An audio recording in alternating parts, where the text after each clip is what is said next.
வணக்கம். நான் கத்திரிக்காய். ஊதா நிறம் கொண்ட அழகான காய். தமிழ்நாட்டில் என்னை மிகவும் விரும்புகிறார்கள். என் மென்மையும் சுவையும் அனைவரையும் கவர்கிறது. கத்திரிக்காய் கறி மிகவும் சுவையானது. வெங்காயம், தக்காளி, மசாலா சேர்த்து எண்ணெய் சமைத்தால் அற்புதமான கறி கிடைக்கும். சாதத்துடன் இதை சாப்பிட பிரமாதம். கத்திரிக்காய் பொரியல் மிகவும் பிரபலம். தேங்காய், மிளகாய், கடுகு தாளித்து எண்ணெய் வறுத்தால் சுவையான பொரியல் கிடைக்கும். காலை சாப்பாட்டத்தில் இது சிறப்பு. கத்திரிக்காய் பச்சடி தென்னிந்திய சிறப்பு உணவு. தேங்காய், தயிர் சேர்த்து எண்ணெய் வேக வைத்தால் அருமையான பச்சடி கிடைக்கும். கோவில் பிரசாதமாக இதை செய்வார்கள். கத்திரிக்காய் வடை மிகவும் மொறுமொறுப்பாக இருக்கும். எண்ணெய் அரைத்து எண்ணெயில் பொரித்தால் சுவையான வடை கிடைக்கும்.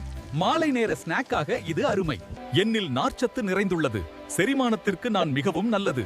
உடல் எடையை குறைக்க விரும்புபவர்கள் என்னை சாப்பிடலாம். ஆரோக்கியமான காய் நான். கத்திரிக்காய் குழம்பு மிகவும் சுவையானது.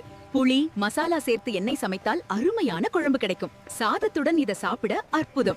என்னை எப்படி சமைத்தாலும் சுவையாக இருக்கும். தமிழ் சமையலில் நான் இன்றியமையாதவன்.